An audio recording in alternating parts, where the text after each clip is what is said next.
Hey, what's up, everybody? Welcome to the 247 Sports College Football Show. My name's Josh Ayler, joined by Barton Simmons, Trey Scott, later by Connor Tapp. How we doing today, guys? We're great. We're great. We got a good weekend of football in front of us for once. Well, Can you imagine going to a fall wedding this weekend? Well, you know what? Faraday brand has been good to me. One of the Faradies is getting married. So what time's the wedding? It's like 5. Yikes. Right in the heart of. No, you'll finish Texas OU. Yeah. You'll be just about done with Florida LSU. You'll be okay. Are there TVs at the reception? I doubt it. This is going to be a hard party and reception. Not a whole lot of standing around TVs, I think. All right. Hit us with your questions and comments. We'll read those throughout the show. Pick a fan of the week. All right, guys, let's go ahead and get started. As you were saying, big slate of games. We just thought we'd just dive into these. So let's go ahead and get started.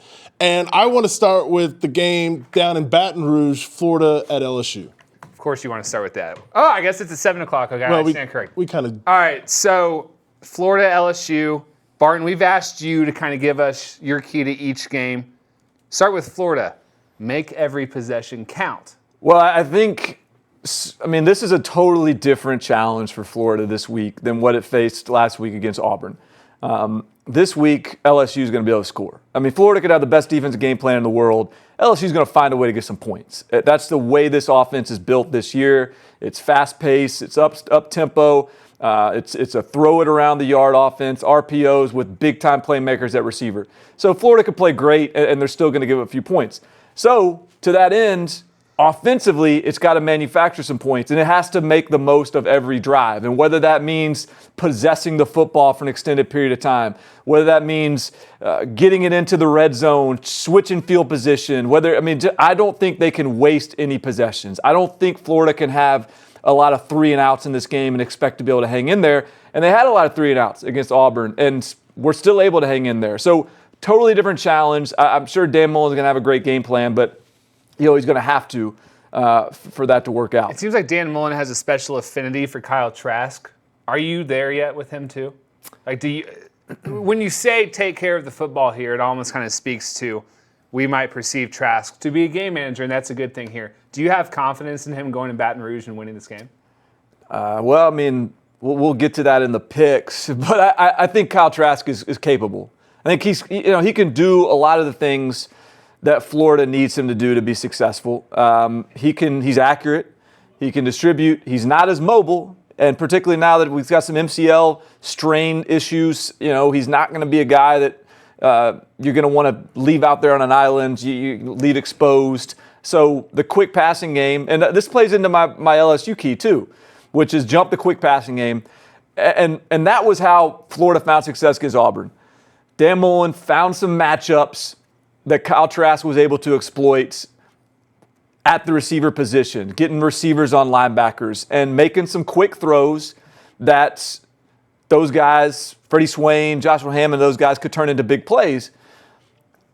The issue with Florida is their offensive line is not playing at a high level.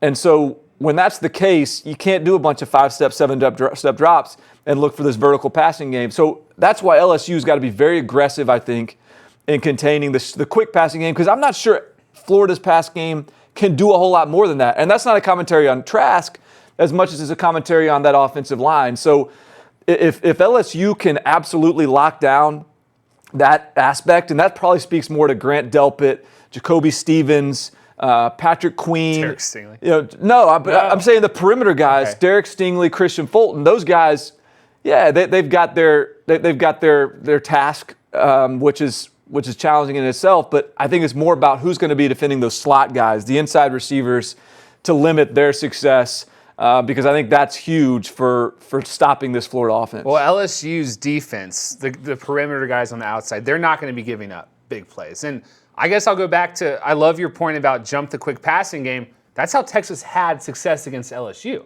was Devin Duvernay in the slot very quickly. And that's really the only reason the Longhorns were able to hang on in that game at all. They had, with the exception of a sort of busted vertical route to Brennan Eagles on the sideline, really nothing going. You saw true freshman Derek Stingley shut down Colin Johnson, a vertical, sort of big-bodied receiver on the sideline. You saw him shut him down. Yeah. if Florida's going to win this game, they have to get something going in the middle of the field. Personnel-wise, I think it's Freddie Swain. I think he's the one who kind of has to be a monster. He does, and again, you asked about Kyle Trask. Like, he is very capable of getting the ball in Freddie Swain's hands, in Kyle Pitts' hands, another guy that was a matchup problem for Auburn last week. Those sort of routes, those sort of players, Kyle Trask can operate and distribute to them. If you're going to ask Kyle Trask to extend plays, if you're going to ask Kyle Trask to improvise, like, those are not areas where he's as comfortable. And so I think it's on LSU to force him to second guess, give that defensive line and linebackers some time to get to the quarterback and see if you can make them uncomfortable. We all owe Florida an apology after nobody gave him a chance last week. Well, I wouldn't say no one gave him a chance, but we just collectively picked against him. Well, you put like a minor disclaimer. Absolutely. That was a very, I put that disclaimer there knowing full well they had a pretty good chance. I sort of had changed how I thought about that game by the time kickoff rolled around. I know Connor did too. I don't you're probably not going to believe me, but I had Florida +3, so I did take them. I actually did, so. It's nice to see you're winning money somewhere. Well, it is. All right, let's move on to the big game for Trey, Texas and Oklahoma. So, Barton, I like these keys that you've given out. Start with Oklahoma. Yes, they need to start fast. I feel like that's a given, that they always are going to start fast. I can't tell you the last time that when the game was in the Cotton Bowl. I'm not talking about the weird Big 12 championship game last year. I feel like Oklahoma's always starting fast against Texas. Last year, I was rewatching this game the other night. OU got down the field in 4 plays. Well, okay, so you rewatched the game. Yeah. All right. When did Texas score?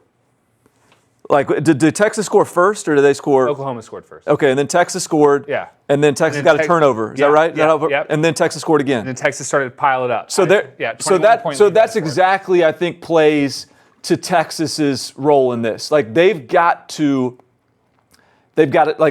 I say Oklahoma needs to start fast, but in a way, it's just both teams need to, someone needs to assert themselves earliest. And whoever does that has the advantage here. Because I think if Texas can get a lead early, like they did last year, yes, Oklahoma went down and scored, but then Texas went down and scored, and then Texas got a turnover, and then Texas took the lead, and then Texas is in the driver's seat. Yep. And when Texas can play in the driver's seat, they're much more comfortable in this setting because they can dictate the pace. They can lean on Sam Ehlinger as a running quarterback and just grind away yards and just sort of pull Oklahoma in their style of game. If Oklahoma scores first, scores second, gets up 2 scores quickly, all of a sudden I think Texas can play in a shootout. Yeah. But no one wants to get in a shootout with Oklahoma. And Texas is a team that's uniquely equipped to keep a game within a comfortable space because of the way they can play offensively. If Oklahoma starts stretching things out early, then all of a sudden that advantage dissipates. Texas has a phenomenal offense, but yes, I do not want to see Texas having to come from behind every single possession the way the LSU game went, where you're asking a Texas defense that's walking wounded against one of the best offenses in the country to get a stop, or else Texas is much more comfortable, yes, when they're controlling the ball, when they're running the football, when Sam Ehlinger is kind of playing with some forward momentum. Your other key, this is great. So you said turnovers, right? Yeah. This, in the Red River shootout, rivalry, showdown, whatever you want to call it, and it's been 5 different things, turnovers decide this game. In 2018, in the Cotton Bowl, Texas turned the ball over not once. Oklahoma turned the ball over 3 times. Texas won by 3. In 2017, a freshman Sam Ehlinger went toe-to-toe with Baker Mayfield. They lost by 5. Texas, no turnovers. Oklahoma won. Can you force turnovers, and can you make big plays on special teams? And that's going to decide this game. Is that sort of just exactly what you're thinking? Well, yeah, and I think you could really pull this key for Texas and insert it into just about every team that plays Oklahoma. Because when you're playing Oklahoma, you can't count on getting stops. Oklahoma's going to get some yards. They're going to rack up yards against every team they play. Can you get turnovers? Can you create an additional possession for your offense to keep pace? And I think one of the reasons why this is a key that, again, is one that I think Texas is very equipped to handle and have some success in. When you just look at what they did last week against West Virginia. I mean, West Virginia turned the ball over, 4 times? 4 times. And a pretty good chunk of those, I can't in my head account for every one of them, but there were a couple of those that were not mistakes by West Virginia, just phenomenal plays by Texas defensive backs. I'm thinking about Deshaun Jameson, one-handing a pass down the field that looked like a beautiful throw for a big play. Texas needs to make those kind of plays. It needs to, like Caden Stearns last year. Yep. I mean, that was one of the, we hadn't seen Kyler Murray go up against the defense with the athletes that Texas had in the secondary last year. And early in the game, it caught him off guard a little bit.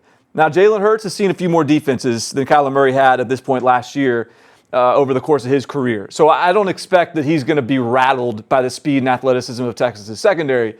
That said, this is, I think, while it's a secondary and a defense has given up big plays, it's kind of a boom or bust group in that it can create those turnovers. So look, you can go 700 yards to Oklahoma if you want to. If you turn them over 4 times, I'll take it. I'll take that over limiting Oklahoma to 500 yards, 450 with 0 turnovers. Like any day of the week, you're taking turnovers against this Oklahoma team because you need to create more opportunities for your offense. Likewise, I would say Texas's margin for turnover era is like 0. They can't. Yep. They can't get the ball away. Yep. How surprised are you that the line is 11? Not surprised. It was 12 last year. It's been 17 before. The point spread does not matter in this game. You can say that's a cliche. It just doesn't. It just does not. The largest point spread ever in the history of this game, 2013, 17 points, Texas won by 2 touchdowns. It doesn't matter. Yeah. You throw these two teams in what is essentially a coliseum and probably the best environment in college football, especially for a neutral site game. That's my take. Maybe that's my take of Palooza this week. It's insanity. It is insanity. The spread doesn't matter. Well, I think to your point, Josh, it's surprising that Vegas didn't, and the public and the market hasn't factored in or adjusted to sort of the Tom Herman bump, the double-digit underdog Tom Herman deal where he's basically covers every time he's a double-digit dog. I mean, I would expect Texas will be ready for this game. I think if not for that in my head about Tom Herman, if not for the history in this rivalry, it feels like Oklahoma is 2 touchdowns better than Texas. But but all that stuff. Oklahoma hasn't played that stuff anybody. matters, though. Oh, I would maintain Oklahoma hasn't played anybody, and we'll talk about that, I guess, a little bit later on. But they really haven't. I agree. All right, let's move on to USC at Notre Dame. So you've kind of got the same thing here, which is great. It's you Yeah, kill it's 2 birds. who- yeah, with who one wins, yeah. Kill 2 birds with 1 stone. Is USC's only chance like the way they beat Utah? You just get these chunk, long passing plays, almost on a broken play variety. Well, I mean, it needs to count on Michael Pittman, Amon-Ra St. Brown, Tyler Vaughn's playing like the NFL receivers that they are. Yeah. And to do that, their strength is the vertical passing game. They have to attack vertically, and they have to go up and make some big plays down the field. And I think they're capable. I mean, Sean Crawford's out for Notre Dame. They're a little bit banged up in the secondary. They come into this game with, I wouldn't say that's a weakness. I mean, the secondary has been good for Notre Dame this year, but it's a new test for them. This is the best wide receiver group that Notre Dame's faced. And I think Keaton Slovis, with his arrival, is more equipped to throw downfield than Matt Fink is or was. Very much so. Were you surprised by that, or were you just going somewhere Matt else? Fink's the one who's done it. I know, but Matt, did you watch those throws? Those were punts. I mean, Keaton Slovis, I think, can get it done.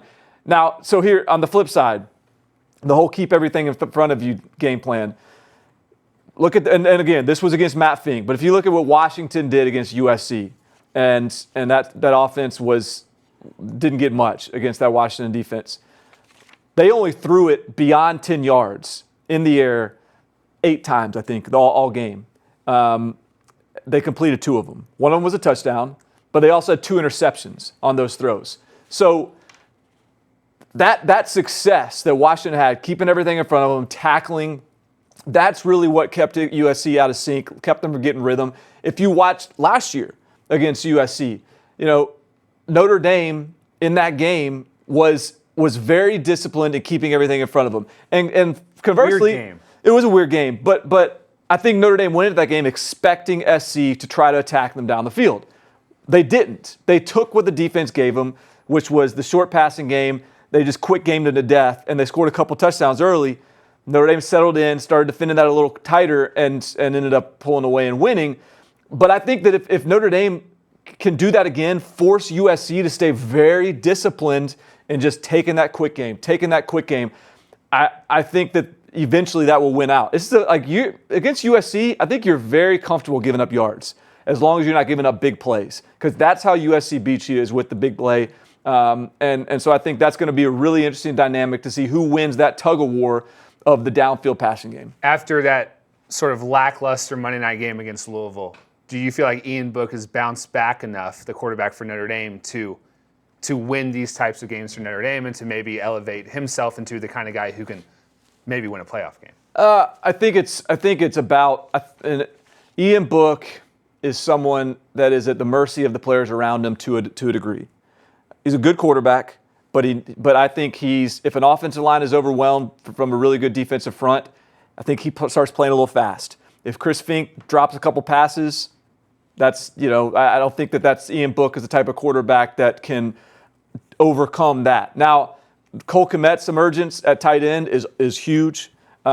Chase Claypool has been a steady force throughout the season for them. So it's not like he doesn't have weapons, but I still don't think this is a guy who can just put a team on his back. He is a guy that's capable of winning every game you put him in, with the stipulation that the players around him are up to the task as well. How about Penn State traveling to Iowa? Well, this is bad news for Iowa, which is usually this hallmark of offensive line play. But they gave up 8 sacks to Michigan. Nate Stanley couldn't do anything. And here comes Penn State, which is 5th in the nation, with 25 sacks collectively. Well, so Barton, your key to the game was get to the quarterback, and that's pretty simple. Yeah, I think, we saw that last week. We saw what happens when Iowa gets in these passing down situations, and you can just pin your ears back. There's not it's a pretty straightforward offense for Iowa. If they're not running the football, if they're not moving the line of scrimmage, then not a lot else is working. And so I think, you could start with stopping the run. You always have to start there with Iowa. That kind of goes without saying. But similar to what Michigan did, if you can just sort of push them back, get them behind the chains. Alaric Jackson is supposed to be an NFL guy. That's his first time back last week at left tackle. Didn't look sharp. I think Penn State's defensive line, their pass rushers are some of the best in the country. So you got to make your hay there. You have to make Iowa pay in passing situations. And so I think that if they can get to the quarterback, and Nate Stanley's not a mobile guy, if you can get to him, get some sacks, then I was going to have a hard time playing behind the chains. Do you not have faith in Sean Clifford on 3rd down? Is that sort of the key here? He's been pretty good on 3rd down. 60% of his passes. Yeah. Well, so I think when you look at what Penn State, like the success that Penn State has, it's in explosive plays, and I think it's when they have all of their options in front of them. Can hand the ball off, can keep, can throw. I don't think Sean Clifford is somebody that can sit back on 3rd and long and pick you apart. And Iowa, conversely, is as good as anyone in the country when they force 3rd and long and getting off the field. So I think those two things, when you talk about passing down success rates, Penn State is 73rd in the country in pass down success rate. If you talk about, let me pull up Iowa. If you talk about Iowa's pass down success rate defensively, 2nd in the country. So that's a perfect scenario if you're Iowa to limit it on 1st and 2nd down, get Penn State in long down opportunities, and then I think your defense is set up to be exactly where it wants to be. Penn State's for real, right? For real? I think it is. For real, right? Hard thing to say. 3 times fast. Yeah, I was going to. Are we under-ranking them, though? They're 10th? They're 10th. I don't know. They could beat them. They don't play Ohio State until November 23rd. Yeah. They look like they could beat them. I thought Penn State was a year away. I thought offensively they were a year away. They're not. They look great. They're really talented. Their defense is playing great. They've given up 12 points. I think is the most they've given up all year. Kinnick Stadium though is a whole different test for Penn State. It is for everyone, but I think Penn State, they barely survived the last time they were in this setting. So I think we find out this weekend how real Penn State is. Okay. How about Alabama going to A&M? Feels like we've hardly talked about Alabama on this show all year because they haven't been involved in any games in which we thought they might lose. So protecting Tua, you think if they protect Tua, this thing's over? Yeah, they've been protecting Tua. We were talking about this before. It's not like this is something they have to fix as much as it's something they have to continue to do well, because I really think the only way this offense slows is if Tua starts trying to play her hero ball because he gets pressured, or Tua takes a couple hits, gets banged up, or that a defensive line just makes them uncomfortable. And there's been some shuffling on the offensive line. Chris Owens, the starting center, I think may not play. Landon Dickerson may step in at center. So look, there's opportunity there perhaps for Texas A&M and Mike Elko to draw up some blitz packages or some stunts on the defensive line to create some issues. But there's no reason to think that issues will arise. But that's why there's a big spread. The only way A&M has a chance is if Tua gets uncomfortable. If he's sitting back there picking them apart, throwing those receivers, I mean, good luck to Texas A&M's defense. Good luck to anybody. For Texas A&M, you want to see Kellen Mond grow up. Been feasting on inferior competition. Yeah. Did not play well in week 2 against Clemson. I guess that's still on your mind. And he said in the preseason he thought he was the best quarterback in the SEC. Now that's great confidence that you expect from someone who's playing quarterback at a high level, but he hasn't been there yet. No, and it's particularly not against Auburn, not against Clemson. So time for Kellen Mond to grow up basically is me saying Kellen Mond's got to play out of his mind. He's got to be that guy that, some people thought he would be this year. The guy he was last year against Clemson. Yep. He's got to have that kind of a game. And that's the way to beat Alabama consistently. Maybe this Alabama team's a little different, but in the past, if you're going to beat Alabama, you're going to take shots, you're going to let athletic playmakers go up and try to battle for 50-50 balls against Alabama's athletic playmakers. And A&M's got enough, I think, speed and athleticism and size on the perimeter. Don't quite have the safety valve at the tight end position that they would like to have or that it had last year in Jay Sternberger. But I think Kellen Mond has got to do some special things in terms of extending plays, using his legs, and making some big-time throws in a setting that's going to be, I think, pretty difficult given Alabama's starting to get a little bit more settled with some young defensive players. Connor, how about some questions? What are we looking at? Yeah, Ronnie Rivers is a Texas fan, says he's not impressed with Oklahoma's defense. Texas by a field goal. I know if you look Oklahoma by yards per play allowed, I think they're up from 102nd last year to somewhere in the 50s this year. Trey points out earlier, Oklahoma hasn't really played anybody yet. So do we think Oklahoma's defense has improved or what? Good to see Connor. Took us probably too long to loop you in. Oklahoma's defense has improved. Yeah, I think big congratulations to them from going from 102 to the 50s. It's good for them. No, they have talent. They have one of the best freshman players in all of college football in Jaden Davis at corner. But, you played Texas Tech. You played Kansas. I don't even know who else. You played UCLA. Yes, you have improved, and there was, frankly, nowhere to go but up. But you haven't improved to the point where I think they're going to be stopping Sam Ehlinger on the reg. Do you? Well, no. But look, I think there's hints. There are subtle hints that there is not dramatic improvement, but distinct improvement from last year to this year defensively.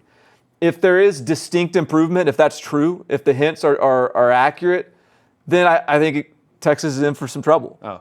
I mean, truly. Well, okay. Like, all you have to do is be with that offense, all that your defense has to do is be marginally, not marginally, but I think distinctly better than last year. No, that's a fair point. I was being sarcastic in the jump from 102 to 50. But that's what we've said the last 2 years, because if Oklahoma's defense the last 2 seasons had ranked somewhere in the 50s in that stat, I would bet Oklahoma has at least one national championship. Because that offense has been prolific the last 2 years as far as, and on a historical basis. So, yeah. So I'm just looking. My point here is OU's defense is fine. It's not a world beater. But I guess the larger point is it does not need to be for Oklahoma to win championships. So I'm just looking at this kind of in real time. All right, this year they gave up 5.91 yards per play against Houston in week 1. Last year against Florida Atlantic in Week 1, they gave up 4.38 yards per play. I don't know if you're going to compare Florida Atlantic against Houston or not, but 5.91 is a pretty big number. So, okay, not super impressive. How about UCLA? Last year's UCLA team, they gave up 5.04 yards per play. This year, it gave up 4.94. A lot of stats for our audience. Not significant. Am I getting too deep in the weeds? Getting a little too deep. I'm just saying, like, last year they gave up big numbers to Iowa State. Last year they got run all over by Army. Yes, they did. I don't know that, like, this year Kansas put up 20 on them and had 6 yards per play.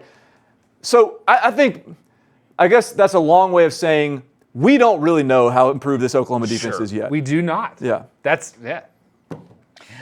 We found a way to answer that question. Keeping it on Texas OU, Joshua Batten says Jalen takes for sure the front runner for Heisman after this week. So I guess either Jalen or Joe Burrow. We got a good Heisman duel coming up on Saturday as far as which two guys. The Vegas odds are going to change on the Heisman this weekend. It's either going to be Joe Burrow or Tua could still put up a big game. Yeah. Or Sam Ehlinger. Yeah, that's true. Yes, no, you're right. This is the weekend. Not only do we start to see like a separation in the pecking order, and there's certainly playoff eliminator games all across the country. Maybe it's a Heisman eliminator too. Could be. Yeah. Christy Risher is a Florida fan, and she wants to know, is Florida's secondary good enough to force Joe Burrow into some mistakes and maybe be a difference maker in that game? I think Florida's secondary is good enough to challenge Joe Burrow, probably unlike he's been challenged yet. I mean, he played Texas, and as talented as those guys are, and I'm on the record saying it, like they gave up some chunks. Yes, they did. I think Florida's pretty deep in the secondary. They can roll out a few different sets of safeties. Marco Wilson, C.J. Henderson, like those guys can match up pretty effectively with just about anyone. And I think Joe Burrow has been very, like as many big time throws as he's making. You typically, when the guys fit in tight windows like that, challenging defenses the way he is, you're seeing him a few interceptions pop up. They're really not. He's a baller. Yeah, he's a baller. I know Connor's asking questions. We have a challenge here from Woody Strickland. I don't ask questions on here. They never respond.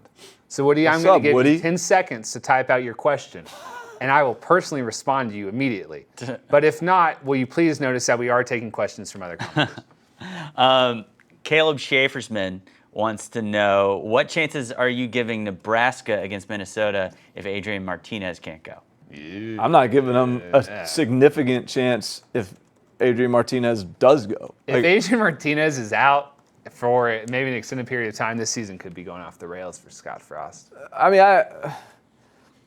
I just think they're an average team. Yeah. I think they're probably an average team with or without Adrian Martinez. I think that's a surprise because he was third in the Heisman preseason odds, Barton. I know, but I wasn't picking him. No, I wasn't either. Surely people were kind of propping up the allure of a Nebraska quarterback. I think I'm going to say this about Nebraska. I don't think we can sit here and act like this is like what we expected from them. No, I'm not. No, but my point is, to this point in the season, they played, 5 games? They're 3-2, I think. Something like that. And now, we've got a body of work to where I think I can safely say this is an average football team. Okay. I thought they would be slightly above average before the season. I thought they'd be like 7-5. I thought they'd win the Big Ten West. Nebraska has played 6 games and they're 4-2. Yep. Good fat check. Yeah. There you go. So what are they? They're 3-3? 4-2. 4-2. So 6 games, I think, is a fair place to cast judgment on average or not average. Well, we're still waiting for Woody to ask a question. Yeah, unless we hear from Woody, this is our last one for now. Joshua Blanton wants to know, who's a bigger threat to Ohio State, Wisconsin or Penn State? That's a great question. I like that question. Where's they go? Penn State's at home. Are they going to Madison? I think that's at home too. Probably They should've asked they played a Michigan State team that defensively has a very similar profile as Wisconsin. Both of those does. are at home for Ohio State. Yeah. Golly. Yeah. They didn't have many issues with Michigan State's defense.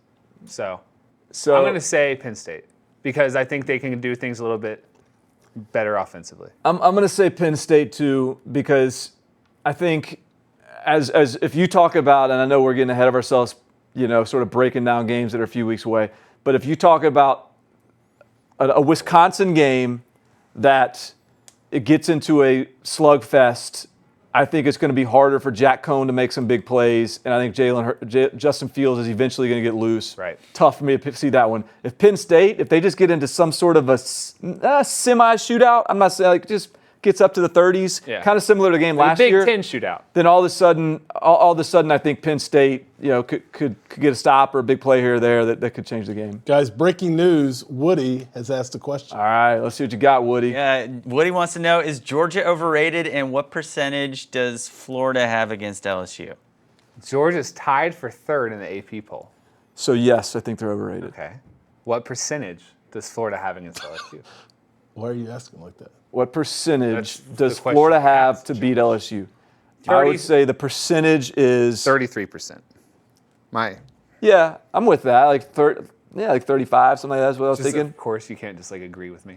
Well, there's a lot of percentages out there for us to land on. Yeah. Figured that'd be quite something if we both landed on the gives exact. them 24%. So Let's see what Bill Connolly gives them. While you're doing your stats research, I want to say that I heard from a lot of non-longtime college football fans this week who are really confused that there would be a tie in the AP poll. And we see ties at 22 all the time, but a tie at 3 was first time in a while. And I think a lot of fans who didn't grow up watching college football, I heard from them.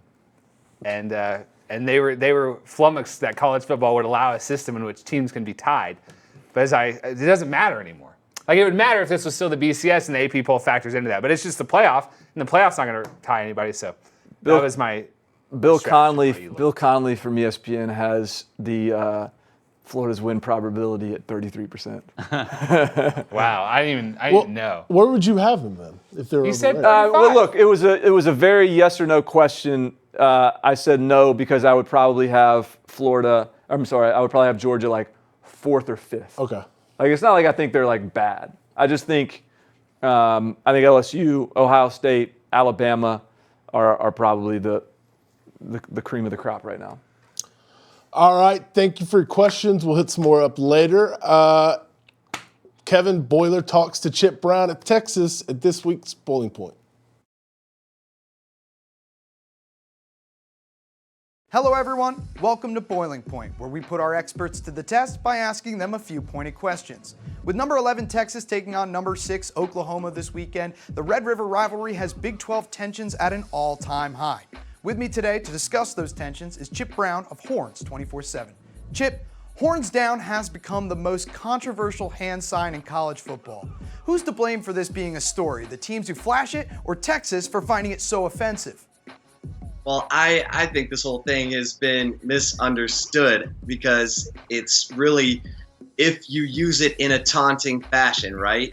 I mean, you can do horns down on your sideline to your own fans. They just don't want you doing it on the field in the course of play to an opposing fan base or to opposing players in a taunting fashion. It would be the same thing as standing over a player and saying something or staring down at him as he's helpless on the field, the same stuff that would get a flag for unsportsmanlike conduct. So I think this thing's gotten overcooked, and of course, it gets even more overcooked the week of the Red River shootout. And Kevin, I appreciate you, saying Red River rivalry because I sound like Elmer Fudd when I say that. So feel free to just say Red River shootout because that's the way it was with Keith Jackson and Frank Broyles, and it's never been more appropriate when you have Lincoln Riley and Tom Herman calling the plays in a game like 48-45 last year. So it is truly back to being the Red River shootout. Chip, while we're on the topic of disrespect, some took offense to what Oklahoma quarterback Jalen Hurts said about the Texas OU rivalry this week. When Hurts was asked whether he's prepared for the intensity of the rivalry, the Alabama grad transfer said, "I played in the Iron Bowl. I think I'll be all right." Did you find his answer to be a bit dismissive of this game as a heated rivalry? No, because I think those reporters were doing anything they could to get him to give them something, some kind of bulletin board material. It's ridiculous how good Jalen Hurts is and what a winner he is. And my gosh, his numbers right now are off the charts. He's averaging 8.8 yards per carry and throwing the football down the field in a way that people said he couldn't. So I love Jalen Hurts. I covered him at the national championship with Alabama.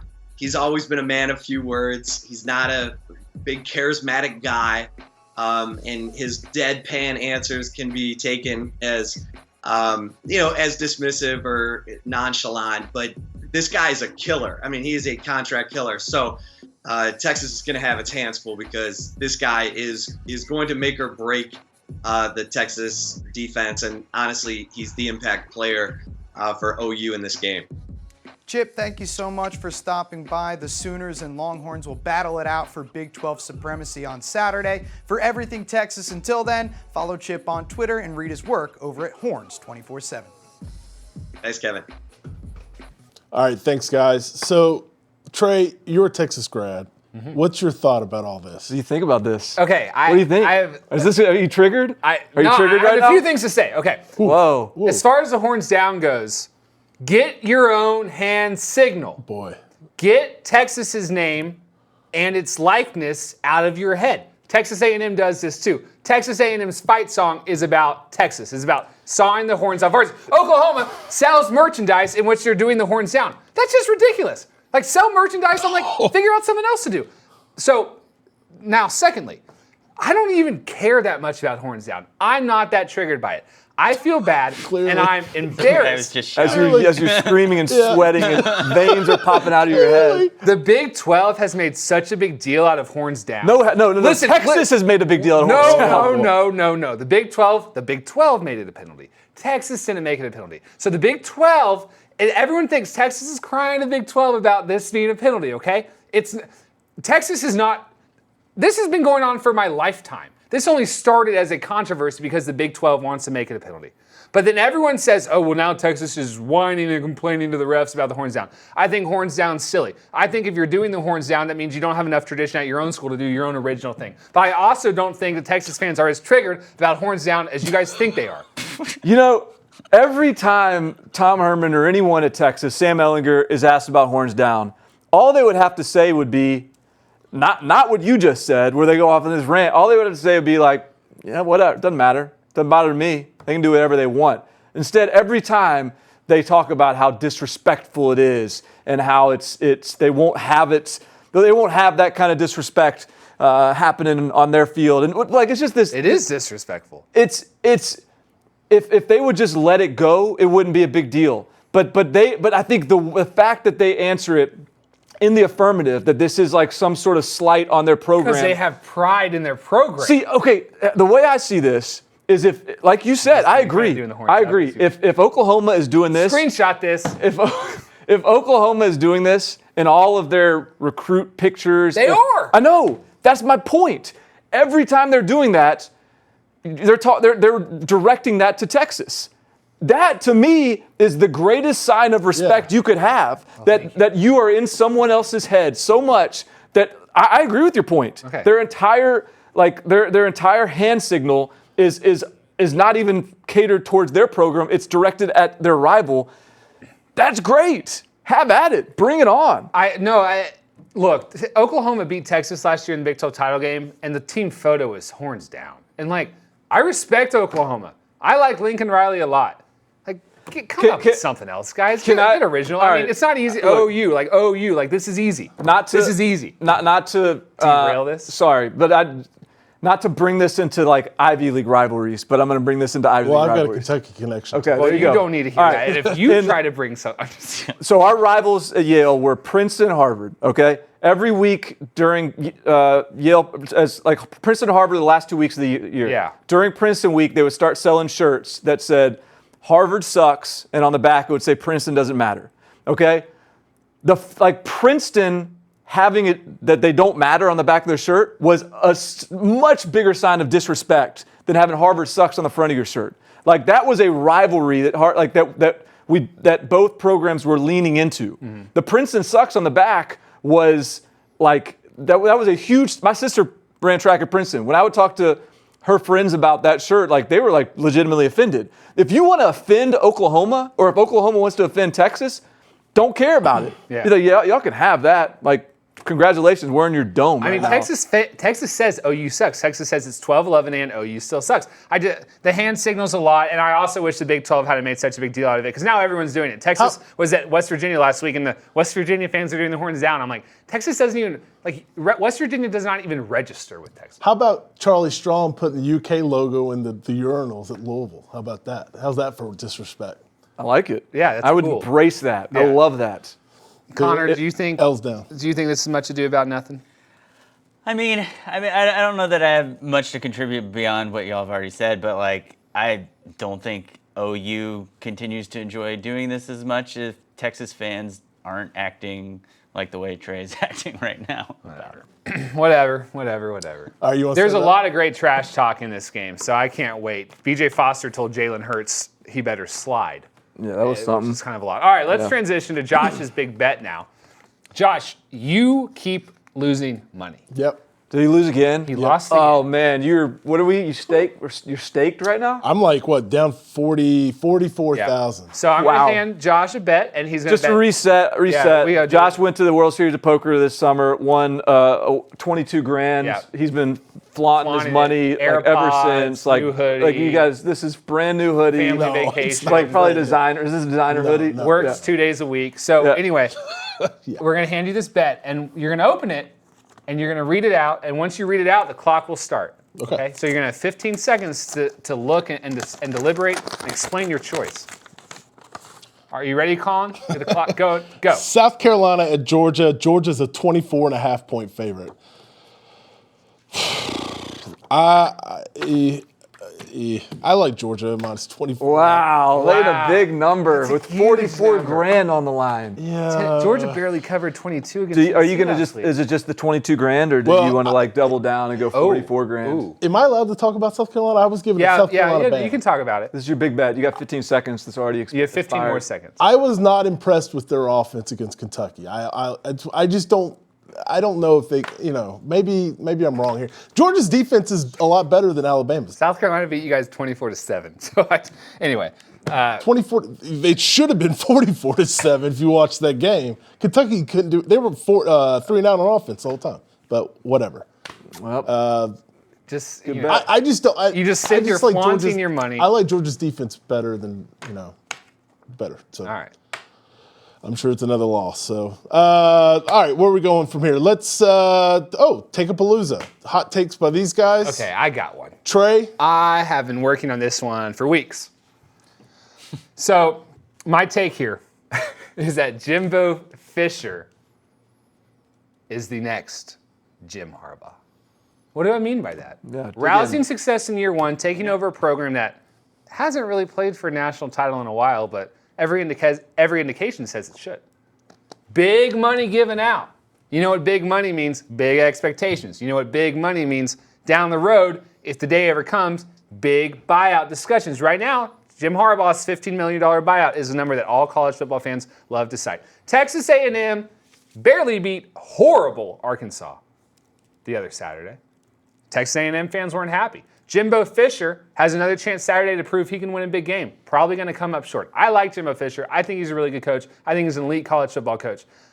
I don't see him right now in the next few years positioning Texas A&M to beat Alabama and beat LSU, and those are the teams you're going to have to beat to just play for an SEC title game. That reminds me a lot about what's going on in Ann Arbor, so that's my hot take. Could you say he's more of a Dennis Franchione? What was his name? Dennis Bama? Franchione? No, Yeah. I mean, Jimbo Fisher is a very competent, very smart head coach. I think the same thing about Jim Harbaugh. I just think the task you're asked with right now is leading up a program that really hasn't competed for a national title since 1939. So he's going to be successful to a certain degree. He's just never going to be able to get in the SEC championship game. Yeah. That's basically what you're saying. Yeah. I wonder how much the fact that Jimbo Fisher has a trophy in his trophy case is going to maybe buy him a little bit more time if we accept the hypothetical that things kind of plateau. Yeah, I mean, he's got all the time in the world because that buyout's ridiculous. Yeah. I don't even know what it is, but he signed it. It's 10 fully years. guaranteed. I think it's 75 75 million, and it's all on the school. Like Jimbo can walk away. Yeah, he's 2 years into a $70 million deal. Yeah. So he's not going anywhere. And you know what college fans love to do if things aren't going well after 2 or 3 years? They love to start talking about who's up next, and no one's going to be up next for a long time. What's your take? My take is also in the SEC West. Rich Rodriguez will be a head coach next season. I kind of like that. You know, is he the head coach at Ole Miss? Is he the head coach somewhere else? I don't know. I'm going to prod a little bit more. Yeah. Head coach, are you thinking Matt Luke could be gone? I'm open to that possibility. Okay. But I honestly think that Rich Rodriguez is probably going to be one of the primary reasons that Matt Luke is not gone, because his offense does enough to where how do you fire Matt Luke, even though probably Rich Rod is the reason you're finding success. John Rice Plumlee is as a quarterback prospect, there are some flaws there, but as a quarterback in Rich Rod's system, what a great get for Ole Miss at this time. Like he has, I think, really added a spark to that team offensively. I think, Rich Rod also inherited a pretty good running back, and he got 2 great ones as true freshmen in Snoop Connor and Jerry Onili. There's just a lot to like about this offense right now. I think because of the way it matches up with Rich Rod's system. So I think you're going to continue to see Ole Miss put up some points on offense. Whether they keep on winning games, I guess, is very much to be determined. But I think because the offense is going to look sharp and going to look appealing to the eye, I think Rich Rod is going to be a name that gets some pretty good buzz. Apologies for taking this in a potentially uncomfortable direction, but Fair. Rich Rod was part of him leaving Arizona was sexual misconduct allegations against him. He doesn't really seem to have faced very many questions about that at Ole Miss. I don't know if that's just a function of it's Ole Miss and who cares or what, but depending on what the job is, I assume that that's going to get looked at a lot more. That's fair. I mean, that's that, and I don't even really I can't refute that because I don't know the nuts and bolts of that situation enough to dig in. But I think it appears that that doesn't seem prohibitive enough to just scare away blanket athletic coordinators across the country. But I could be, maybe there's more to that I need to dig into. Well, I just think that's if he does get a head coaching job, it's at a Liberty types place. Just hired Hugh Freeze. I just can't see him at a Power 5. Surely Ole Miss did some background, something. I mean, they had to do something, right? Maybe. Yeah. We'll dive into it. I think they just had a very controversial hiring of a new chancellor, so I don't. Oh, well, that's a good point as well. Connor, any more questions over there? Yeah, so Dabo Swinney made some headlines recently for the way that he addressed. And so this question comes from Corey. He wants to know, I guess it's kind of like, Dabo kind of got mad that reporters were texting him asking about an MRI Trevor Lawrence had performed, I think, after the Texas A&M game. Dabo says it's just a bruise, but I don't know, people hear MRI and they're worrying that maybe something bigger is wrong. I don't know. You guys' thoughts on his Dabo's reaction to all that, and is this a sign that we need some kind of NFL-style injury report? We do need an NFL-style injury report for reasons also regarding gambling. I think this is a problem if the reporter is texting Trevor Lawrence and asking, how's your shoulder? And I'm sure that happens. I'm positive it happens. As far as media reaching out to players, that's not really fair for the players. I would hope Dabo is not too upset that he makes $9 million a year and a reporter's asking him for an injury update on one of the biggest superstars in college football. But yeah, we do need a uniform injury report around the country. And I think you're seeing coaches kind of lock all that information away as time goes on. I know Jim Harbaugh is very secretive. Will Muschamp's very secretive. Tom Herman's very secretive. I thought the level of Dabo's venom was surprising. Me too. I feel like there's got to be more to that than what we know. It just he went off. Like he went on a big. I think they've been kind of frustrated for a few weeks. Yeah, I do. I think there's a little bit of that where it's just, you know what, everyone all of a sudden, you know, he talked about pulling out the Roy bus again and pulling out the tarp and shining it up, and I think that part of it they probably are excited to get back and embrace the hey, everyone's doubting us again. But I also think there's probably a little bit of level of, man, because, you know, Dabo's always this guy who's like, we're going to enjoy every win, and we're not going to care what the point total is, and a win's a win's a win, and you know, he's got to answer questions about why is Trevor Lawrence not better, even though he's still one of the best quarterbacks in college football. It's just he set his own expectations so high. So I think there's a lot of just angst and frustration within that building right now, and that's either going to build up and weigh them down, or they're going to take it out on Florida State this weekend. I think it says something that Trevor Lawrence, perhaps the most mild-mannered, you know, unquotable kid in college football, is coming out saying it's great. You know, people are saying we suck now, and like just to see Trevor Lawrence use the word "suck" was like, oh, whoa, my gosh. You know, he's kind of firing back at the media right now. So I think it's very interesting what's going on up there. Sean wants to know what you guys' reaction was to the letter received by Penn State player Jonathan Sutherland about his dreadlocks. Oh, my goodness. Yeah. Do you want to start on this, or do you want me to? I'll let you start. Okay. Well, first of all, so I think like the letter referenced basically the dreads that Sutherland rocks in games, and basically said, I miss the old days when this program was more clean cut. The Jerry Sandusky days? Yeah, I guess. I think It wasn't even a joke. I was just being serious. Yeah, it was the Joe Paterno days. I think the person that penned that letter probably didn't truly, I think, did not think it was racist, but it is racist. It was a racist letter, and so I think the way Penn State handled it afterwards, specifically the way James Franklin handled it, I think is a great lesson in leadership, because you can look at it as James Franklin just taking an opportunity to grandstand, but I think more importantly, James Franklin took an opportunity to convey a message about who this team is, about how he views the brotherhood of this team, what it means to be a team, and I think that like those were really important messages, like independent of the letter. And I think it was a great job of James Franklin to spin it as a uniting opportunity for his program. Well said. And I think like when you are receiving any kind of criticism and your boss goes out in public and is like, no, this dude rules, like that feels really good. So yeah. But other questions. Caleb Schaefersman is grateful to me for not butchering his last name. I'm like the first person not to do that. Nice. Woody chimes in. Thanks, Woody. You guys are all awesome. Keep it up. You've won Woody over. Oh no, big day. Yeah. I thought Woody was speaking in the third person there, but it was just the way Kevin dropped the comment in.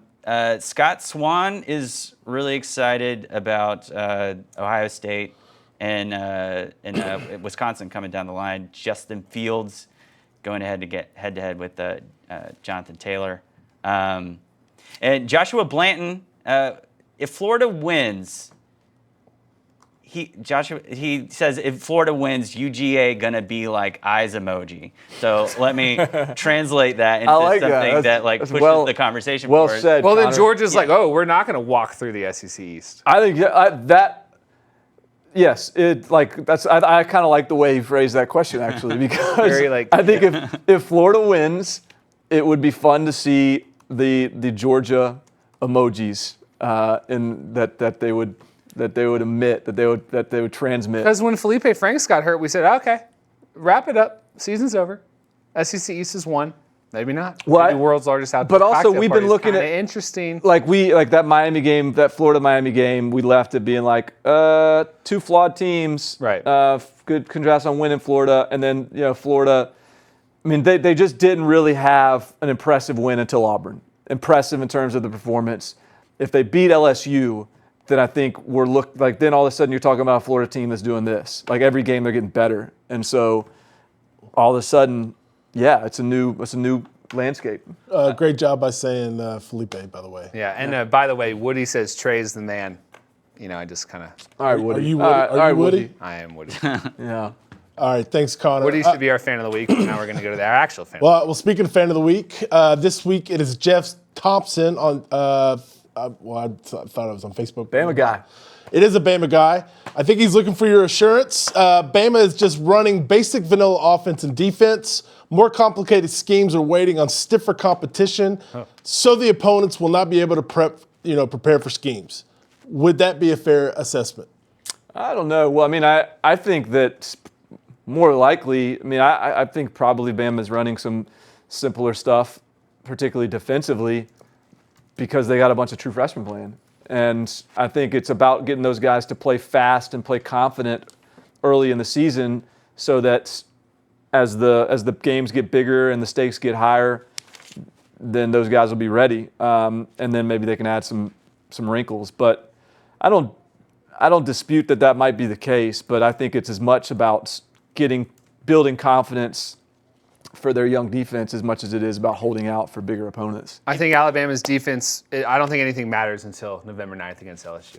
I think if he's talking about the offense, though, I've seen some people talking about this, like, oh, Alabama is not really doing anything on offense. They're just throwing quick slant routes and letting Jerry Jeudy and everybody else run for long runs. But, like, okay, so they can do that, and it works really well. Like why overthink it? Yeah. Right. Yeah. Why do you need to make it more complicated than that? Yeah. They got, those receivers, that's probably the best receiving core in college football history. Just give them the ball. You can't stop those slants. All right. Thank you so much. All right, let's get on to the picks. Have no idea how I did last week. Fellas, how'd you do? I think we all did. I think I did pretty poorly. We all did rough. I think I'm in last place. Jeez. Yikes. It upsets me that Barton is cleaning this. Wow, Trey, you got a ways to go. I was last year's champion. I'm gonna come back. All right. Let's go ahead and get started. Let's start with number 23. Memphis is a 6-point favorite at Temple. Yeah, at Temple. I really like Temple's pass defense. I've got the Owls winning this one. I thought about Temple, and I thought I took Temple, but I did take Memphis, so I'm going to stick with the Tigers so that Colin's life's a little bit easier. This is an 11 or noon kick.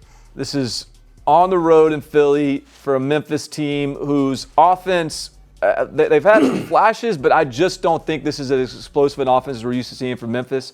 I think this Temple team is pretty good defensively. I think getting this game at home is going to be enough for Temple to pull out a win. Everybody knows how big of a Memphis guy I am. Okay, so I'm on Memphis. I changed my pick last night. I guess Colin had already locked him in. I'm on Memphis.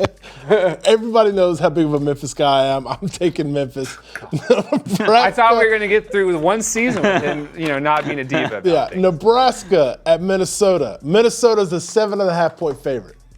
Yeah, Nebraska got an important win last week against Northwestern, but, man, they looked pretty rough in doing it.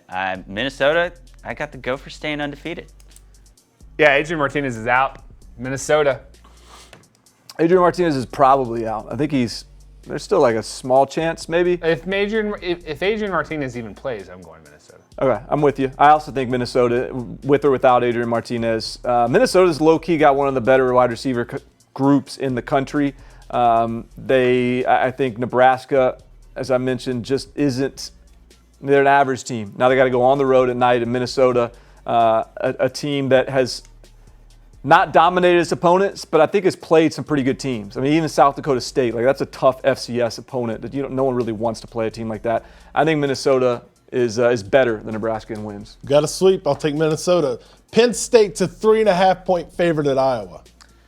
Yeah, look, if this was at a neutral site, I'm probably going Penn State and not questioning that decision too much, but Iowa's got an argument that their defense is the best unit on the field. Night game at Kinnick Stadium with a ranked opponent coming to town.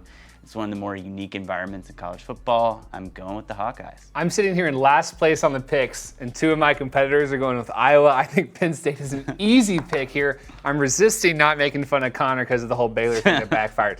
Penn State puts Nate Stanley on his butt time and time again. Let me make sure my pick. What do you got for me? All right, Iowa. Okay. I've been very much on the fence here with this one. All right, so I'm picking Iowa, and the reason is Kinnick Stadium. And I think everyone's going to start sort of doubting Iowa after the offensive showing it put up last week. I mean, do y'all remember the number Iowa put on Ohio State? What was it, 2016? 50-something. And that was an Iowa offense that looked straight up bad the rest of the year. Something happens in Kinnick Stadium when these big-time programs come at night. I just think Iowa is going to be able to keep this game really close. I think it's a one-possession game that could go either way, and I'm just going to lean on the power of Kinnick and pick the upset. You sure about that? No, I'm not, but I'm picking it. I like Penn State. I agree with Trey. I think this is, to me, I think they cover easily. So I will roll with Penn State. Alabama is a 16.5-point favorite at number 24, and Texas A&M. Yeah, maybe Nick Saban comes out of this game with some motivational material for his team, but in terms of actually being in danger of losing this game, I don't think that's realistic. I think Alabama's going to roll. If 2018 Kellen Mond shows that, maybe it's closer than the spread would indicate, but I think Alabama does roll, and Saban goes to, 18-0 over his former assistants. Yeah, I think the lack of a Texas A&M run game, it makes this team too one-dimensional to put up the number it needs to keep pace with Alabama. Alabama's going to be able to score. You know what? A valiant effort, but I don't see how Texas A&M wins. Alabama wins and covers. Florida State at number 2, Clemson. Clemson is a 27-point favorite. Yeah, I think picking FSU to cover the spread would be pretty easy money, but they're not going to win this game. That's it. Okay. Yeah, Florida State's going with the 2 QB platoon system. Clemson had a bye week after that really close game against North Carolina. Clemson appears very angry. I think Clemson wins, and maybe this is the first time we see the Clemson that we've been expecting. I can't believe we put this game on our list. This is going to be a blowout. That's what you said about Clemson, North Carolina, Bart. Was it? I don't think that's what I said about it. But anyway. That's what Vegas said. But that's not what I said. I think I said that this would be that was one of the opportunities for Clemson to lose. Well, here's an opportunity for you to say the same thing. I don't think this is an opportunity for them to lose. I think Clemson wins. I do think that Florida State comes out and is more athletic and talented than most teams Clemson plays and can. I mean, 27 seems like a huge number. It's huge. Yeah. But I'm going to go ahead and pick Clemson to win without much of a sweat. Yeah, I got Clemson too. I think Florida State, cover the spread at least. But yeah, that's a big number. So I will take Clemson. Washington State at number 18, Arizona State. It is a pick 'em. Yeah, Washington State, I feel like they could win this game, but they're so up and down, game to game, half to half, and Arizona State's pretty steady, so I'm going with the Sun Devils at home. It's hard to have any trust in any sort of Pac-12 pick. I think Jaden Daniels keeps up pace with Anthony Gordon. I think Eno Benjamin, running back for Arizona State, kind of sets the tone. Washington State has sort of had some come-to-Jesus moments recently with Mike Leach. I think he is calling that team to task. Their toughness, they've had a bye week to get straight. Arizona State has not played an offense with much of a pulse to this point. I think that Washington State comes off the bye focused, motivated, and gets a win. I'm not picking against Term. Give me Arizona State. Michigan State at number 8, Wisconsin. Wisconsin, a 10.5-point favorite. Yeah, I mean, Wisconsin's just too good. I am very nervous about this because this feels like a game that Mark D'Antonio will Mark D'Antonio his way to like a close game, but Wisconsin's just too good on both sides of the ball. It's at home. Go Badgers. Yeah, I don't think Mark D'Antonio's guys can keep up today or Saturday. I think Jonathan Taylor continues to emphasize he should be firmly in the Heisman discussion. I think this is a close game. I think that Michigan State and Coach D'Antonio have a really good we're laughing because we joke before the show that we always forget whether it's Mark or Mike. Mark D'Antonio is going to have his guys ready to roll. I think that it'll be a close game. I think you can make Wisconsin one-dimensional and have a chance.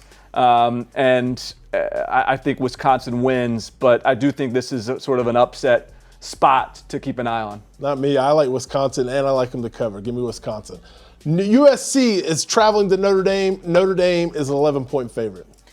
Yeah, Notre Dame's defense at home, they're going to force USC into some mistakes and win this game pretty comfortably, I think. Nothing would shock me, given either of these two programs. Could USC run the ball? Like, please, can you please run the ball? Maybe stay in this game. Otherwise, I got Notre Dame. Yeah, I really think this is another upset potential spot here. I think USC with Keaton Slovis back, I think they got to sort of catch their breath after that early brutal slate. And I think that Notre Dame, to your point, offensively still has to find some things. So I got USC playing this game really close, but I didn't quite pull the trigger on the upset. I'm going Notre Dame. Notre Dame at home. Give me Notre Dame. Number 11, Texas. Number 6, Oklahoma. Oklahoma, 11-point favorite. Whatever rationale I give is just going to get dunked on by Trey in a second here, so I'll just pick the Sooners and get out of here. Can you read this for me?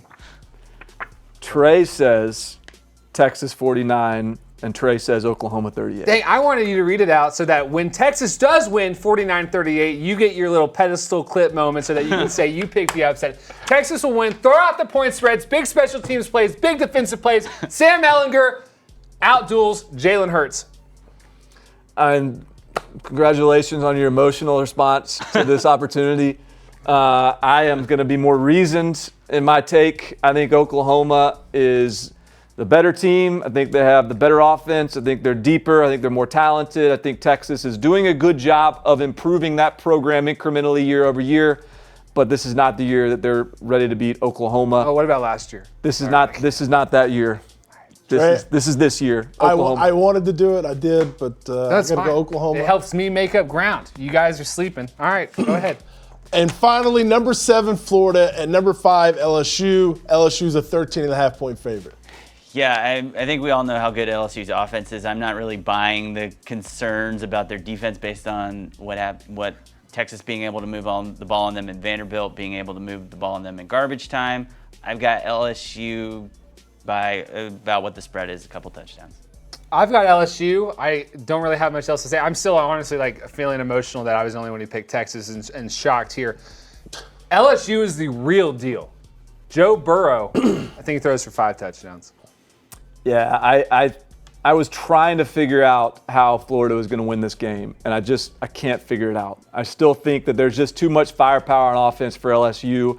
I have a ton of respect, particularly after last week, for the game plan Dan Mullen and Ty Grantham are going to have.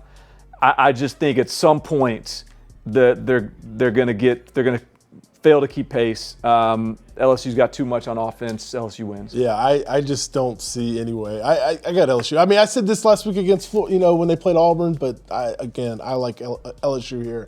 LSU here at home.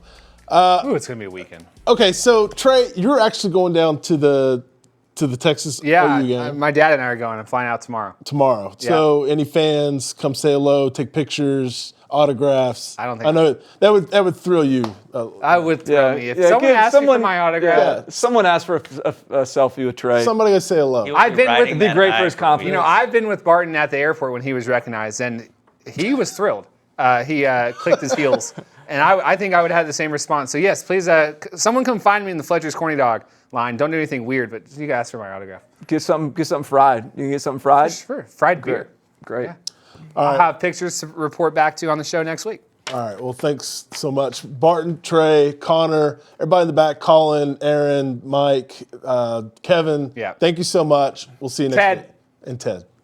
Ever wish the focus was on your team all the time? At 247 Sports, it is. Join us for the 2019 college football season. We've got all new message boards, podcasts, and live shows. Visit our website and make sure you're keeping it locked at 247 Sports, where we're talking your team all the time.